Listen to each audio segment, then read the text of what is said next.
बिस्मिल्लाहिर्रहमानिर्रहीम। अस्सलामु अलैकुम। मैं वक़ास फ़लाही, आप देख रहे हैं वक़ास फ़लाही यूट्यूब चैनल।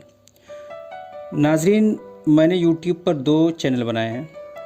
एक अब्दुल्ला वक़ास, जिसका मकसद सिर्फ़ और सिर्फ उस पे इस्लामिक वीडियो डालना और इस्लामिक इन्फॉर्मेशन लोगों तक पहुंचाना है। और दूसरा जो चैनल है वक़ास फ़लाही, जिस पर दुनिया के जो हालात हैं, दुनिया में क्या कुछ हो रहा है, मुल्क में क्या कुछ हो रहा है, उससे आपको आगाह करना है और सही ख़बरें आप तक पहुंचाना है। आज की जो अहम ख़बर है उसको बताने से पहले आपका ध्यान इस बात की तरफ मुतवज्जा कराना चाहते हैं कि ये जो इसराइल और फ़लस्तीन का पूरा मामला, यानी 11 दिन की जो जंग चली, उसमें एक अहम चीज़ जो आप लोगों ने देखी होगी कि हमारा जो मुल्क है यानी इंडिया 2 हिस्सों में तकसीम हो गया था। एक जो तबका था वो जो हमास और फ़लस्तीन को आतंकी दहशतगर्द बताने और उसको विक्टिम, इसराइल को विक्टिम बताने और समझाने की कोशिश कर रहा था, जबकि दूसरा हिस्सा जिसकी तादाद अक्सरियत में है वो सच्चाई और हक़ के साथ दे रहे थे और मुल्क के जो फाउंडिंग फादर हैं यानी गांधी जी का जो मौक़िफ़ है उसके साथ खड़े थे और इंशाअल्लाह आगे भी खड़े रहेंगे, चाहे इसके लिए कुछ भी करना पड़े। मैं ऐसा इसलिए बोल रहा हूँ क्योंकि कल पुलिस ने जम्मू और कश्मीर में कई नौजवानों को सिर्फ़ इसलिए पकड़ लिया क्योंकि वो फ़लस्तीन के हक़ में नारे लगा रहे थे और फ़लस्तीन के झंडे की पेंटिंग दीवार पर बनाकर उनके साथ एकजहती का सबूत दे रहे थे। अगर हुकूमत को इसराइल से लगाव है तो खुलकर बोले। यूनाइटेड नेशन में बयान देते हो कि हम मतलब इनके बयान का मतलब यही निकलता है कि हम फ़लस्तीनियों को फ़लस्तीन का हक़ दिलाना चाहते हैं, लेकिन आपका इधर जो अंदरूनी रवैया है वो ये है। तो और खुलकर बोलें कि हम गांधी जी के मौक़िफ़ का साथ नहीं देते, हम जो है इसराइल के साथ खड़े हैं, जैसा कि ट्रेंड चल रहा है उसमें ट्विटर पे, और कि हम वी स्टैंड विथ इसराइल। तो ये बातें खुलकर हुकूमत को सामने करनी चाहिए। गांधी जी का क्या मौक़िफ़ था, इसका जो तारीख़ी पस मंज़र है ज़रा उसको वाज़े कर देते हैं आपके सामने। गांधी जी एक बार अफ्रीका गए थे, 1893 की बात है। दादा अब्दुल्ला के वकील के तौर पे, जो एक गुजराती मुस्लिम फैमिली से थे। अफ्रीका में जब गांधी जी गए तो वहाँ उनकी मुलाकात 2 यहूदियों से हुई। एक का नाम पोलेक, दूसरे का नाम किरेन पोलेक था। वह दोनों जो है गांधी जी के बहुत गहरे दोस्त बन गए और फिर गांधी जी 1915 में वापस चले आए इंडिया। उस वक्त यहाँ खिलाफत मूवमेंट चल रही थी, खिलाफत उस्मानिया के हक़ में। और उसी दौरान यानी 1915 के बाद 1920 से लेकर 1930 के दरमियान कांग्रेस बनी और गांधी जी उसके सरबराह हो गए। और लगभग वही वक्त था जब इसराइल की मूवमेंट शुरू हो गई थी और बालफोर डिक्लेरेशन का ऐलान हो गया था। बालफोर डिक्लेरेशन को मैंने उसमें अपने इसराइल का यहूदियों का आलमी हमला, यहूदियों का आखिरी हमला आलम इस्लाम पर, उस पर मैंने इसको वाज़े किया है। आप उसको उस वीडियो को जाके सुन सकते हैं। इस वक्त गांधी जी के यही दोनों दोस्त यानी 1930 में उनसे मिलने आए। जब गांधी जी कांग्रेस के सदर बन गए तो वो इंडिया में उनसे मिलने आए और उन्होंने गांधी जी से कहा कि आप जो है हमारे हक़ में जो है कोई स्टेटमेंट जारी कर दीजिए। ये तकरीबन 1938 की बात है, क्योंकि हम अब जो है अपनी एक अलग रियासत बनाने जा रहे हैं, यानी इसराइल बनाने जा रहे हैं। मतलब उसका नाम उस वक्त नहीं था, लेकिन उन्होंने इशारा किया। मगर गांधी जी ने हरिजन नामी एक अखबार में अपना एक मजमून शाये किया, जिसमें लिखा कि जिस तरह फ्रांस फ्रांसीसियों का है और इंग्लैंड अंग्रेज़ों का है, इसी तरह फ़लस्तीन अरबों का है। यानी हम जो है इसराइल और यहूदियों को यहाँ पर जो है उनका मुल्क जो है फ़लस्तीन में या अरबों पर मुसल्लत करना ये हमें मंजूर नहीं है और हम इसके ख़िलाफ़ हैं, इस मौक़िफ़ के ख़िलाफ़ हैं। और फिर यही दो दोस्त 1946 में यानी इसराइल के बनने से 2 साल पहले गांधी जी से मिलने आए और फिर अपनी बात रखी होगी कि आप हमारा सपोर्ट कीजिए। गांधी जी ने फिर वही बात, वही मजमूनी शक्ल में वही बात कही, यानी यहूदियों के साथ तो यूरोप में जुल्म हुआ, जैसा कि आप जानते हैं कि हिटलर ने गैस के चेम्बर में उनको जला दिया था। ये सब सारी चीज़ें हुई, लेकिन इसका मतलब ये नहीं है, ये गांधी जी का कहना है, इसका मतलब ये नहीं है कि यहूदियों को लाकर अरबों की ज़मीन पर बसाया जाए।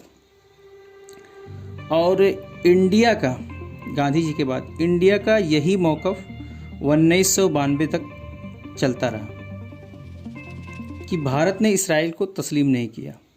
यानी भारत में इसराइल की एम्बेसी नहीं थी और इसराइल में इंडिया की एम्बेसी नहीं थी। ये अलग बात है कि हिंदुस्तान में यहूदी काफ़ी तादाद में थे, इसलिए मुंबई में कुछ ऑफिस वाफिस खोल लिए थे, लेकिन कोई एम्बेसी नहीं थी। 1992 के बाद अरब ने भी अपना ताल्लुकात अमेरिका से बढ़ाना शुरू कर दिए, तो फिर भारत ने भी अपनी एम्बेसी इसराइल में खोल ली। उसके बाद जो है ताल्लुकात हमवार हो गए। लेकिन हमारा जो मौक़िफ़ है 1992 से पहले वाले भारत यानी गांधी जी के मौक़िफ़ के साथ है और हमेशा हम इसी पर रहेंगे। अब रुख करते हैं जो दूसरी बड़ी डेवलपमेंट हुई है। इधर जंगबंदी हो गई है, लेकिन हमास के एक लीडर हैं जिनका नाम इस्माइल हानिया है, उन्होंने ऐलान किया है कि जिस वक्त तक मस्जिद अक्सा और क़ुब्बतुस सखरा आज़ाद नहीं हो जाती तब तक हम सुकून से बैठने वाले नहीं हैं। क्योंकि तब उन्होंने हथियार नहीं डाला ऐसे हालत में जबकि उनके पास किसी का सपोर्ट नहीं था, कोई मुल्क उनके साथ खड़ा नहीं हुआ। यहाँ तक कि उनको कहना पड़ा कि सारे मुस्लिम ममालिक मुनाफिक हैं, वो अपनी ज़ुबान तक भी नहीं खोल सकते। ये हमास ने या फ़लस्तीनी किसी लीडर ने बहुत पहले कहा था, जो है 2014 में, और इस बार भी किसी ने बयान दिया था। लेकिन मामला ये है कि अब रूस और चाइना की भी एंट्री इस मामले में हो चुकी है, यानी कि ये जो जंग चल रही थी इसमें वो पूरी तरीके से दाखिल हो चुके हैं और वो हमास का साथ दे रहे हैं। इसलिए जाहिर बात है कि उनके जो हौसले हैं हमास के, वो और 4 गुना बढ़ गए हैं।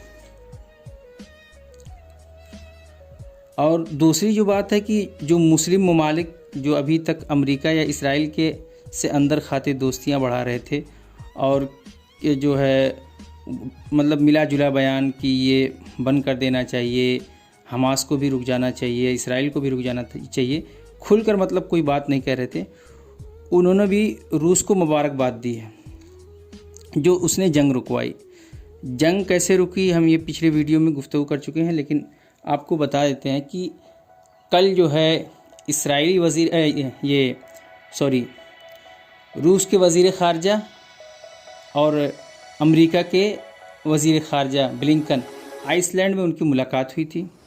और मुलाकात में अमेरिका के वज़ीर ख़ारजा ने कहा कि जो बाइडेन रूस से दोस्ती हमवार करना चाहते हैं, लेकिन रूस ने वहाँ पर भी धमकी दी थी कि हम तो दोस्त इसके कायल हैं, लेकिन हम अपने मफादात का जहाँ टकराव है वहाँ आपको एहतियात करना पड़ेगा। यानी जो सीरिया में अभी तक आप कर रहे हैं, वहाँ पर फ़ौजें उतारी हैं, उस तरह की हरकत करेंगे तो हम बर्दाश्त नहीं करेंगे।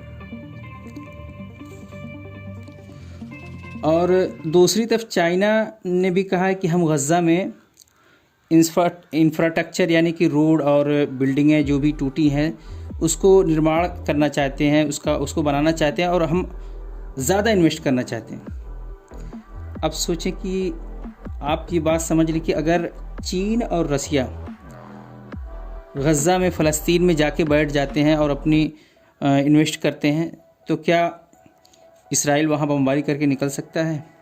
और वो बमबारी करने देंगे? चाइना और रूसी सदर ने तो आज बहुत ही सख्त बयान देते हुए कहा कि अगर हमें किसी ने काटने की कोशिश की, उन्होंने ऐसा लफ्ज़ इस्तेमाल किया कि काटने की कोशिश भी की तो हम उसके दांत तोड़ देंगे। और लोगों का मानना है कि ये धमकी सीधे इसराइल को दी जा रही है। वहीं चाइना भी ये चाहता है कि अमेरिका इसराइल को किसी भी तरीके से यहाँ पर उलझाए रखा जाए, यानी कि मिडिल ईस्ट में उनको, ताकि चाइना, साउथ चाइना और इंडिया पैसिफिक में अमेरिका के दबाव को ख़त्म किया जाए, जिससे चाइना को ख़तरा है। ये काम चाइना और रूस कर रहे हैं अपने मफादात के लिए, मगर उनको मालूम है कि इससे जो है मुसलमानों में उनकी मोहब्बत और उनका जो है सपोर्ट बढ़ेगा, यानी मुसलमानों को उनसे हमदर्दी पैदा होगी, क्योंकि ये मामला ऐसा है कि मुसलमानों से बहुत ही जुड़ा है, क्योंकि ये मस्जिद अक्सा का मामला है। चाइना अमेरिका इसराइल को मिडिल ईस्ट से बाहर ना निकलने देना चाहता है, और दूसरी तरफ ये बात है कि हमदर्दियाँ भी बटोरी जाए। इसलिए दोनों ने खुलकर अपना सपोर्ट किसको दिया है? हमास को दिया है। हमास और मुसलमानों को भी लगता है कि ये मौका जो है बहुत ही सुनहरा है, यानी मस्जिद अक्सा को आज़ाद कराने का, क्योंकि दुनिया की दो बड़ी ताकतें, जो कभी ऐसा नहीं हुआ 70 सालों में कि कोई बड़ी ताकतें मुसलमानों को का साथ दें, ख़ास तौर से फ़लस्तीन के मुसलमानों का और मस्जिद अक्सा के ताल्लुक़ से। लेकिन पहली बार ऐसा हो रहा है कि जो दो बड़ी ताकतें मुस्लिम ममालिक को सपोर्ट कर रही हैं, क्योंकि दोनों को अपने मफादात की पड़ी हुई है। हमदर्दी तो अलग बात हो गई, किससे किसको हमदर्दी, क्योंकि इन्होंने पहले इस्लाम दुश्मनी में कोई कसर नहीं छोड़ी। और चाइना ने वही बात की है जो कल जो बाइडन ने अपने बयान में दिया था, यानी कल जो बाइडन ने एक बयान दिया था कि हम जो है बिलियन डॉलर गज़ा में ख़र्च करना चाहते हैं, वही बात आज जो है चाइना ने की है कि हम इंसानी हुकूक़ के तहत चाइना वहाँ जाकर मदद करना चाहता है। लेकिन दोनों के जो बयान है उसमें इतना फ़र्क है। जो बाइडन ने कहा था कि यूएस जो बिलियन डॉलर खर्च करेगा, उस इमदाद के बदले में हमास के रॉकेट छीन सकते हैं, यानी हम उसको टेररिस्ट घोषित करेंगे और उस पर बैन करेंगे। लेकिन चाइना और रूस, वो उनके उसमें फ़र्क है, उनकी मदद डायरेक्ट हमास को है, यानी वो डायरेक्ट हमास ही को मदद करना चाहते हैं। चाइना ऐसा क्यों कर रहा है? क्योंकि चाइना अफ़गानिस्तान के बदले के तौर पर हमास को अपना हथियार बनाना चाहता है, हमास को अपना सपोर्ट दे रहा है। जिस तरह अमेरिका अफ़गानिस्तान में बैठकर अशरफ गनी साहब को सपोर्ट कर रहा है और वहाँ पर चाइना को काउंटर कर रहा है कि चाइना यहाँ से जो है सी पैक और जो है गवादर के ज़रिए अपना बिजनेस ना बढ़ाए, इसीलिए जो है चाइना ने ये चाहा कि उसको यहाँ पर उलझा के रखा जाए। जिस तरह उसने साउथ चाइना में घुसकर चाइना को काउंटर करना चाहा, उसी तरह रूस और चाइना चाह रहे हैं कि ये जो है जंग किसी तरह भड़क जाए और हम इसमें दाखिल होकर अमेरिका और इसराइल को यहीं पर रोक कर रखें। इसलिए हमें ज़्यादा, ऐसे खुशी की बात तो है लेकिन ज़्यादा मुतमईन नहीं होना चाहिए, क्योंकि ये जो एरिया है अब ये ग्रे जोन में जा चुका है। ग्रे जोन मतलब किसी भी वक्त कुछ भी हो सकता है, कभी अमन भी हो सकता है और कभी जंग भी शुरू हो सकती है। नाजरीन, आपका बहुत बहुत शुक्रिया इस वीडियो का देखने के लिए, और अगली वीडियो तक आपको खुदा हाफिज़। अस्सलाम वालेकुम।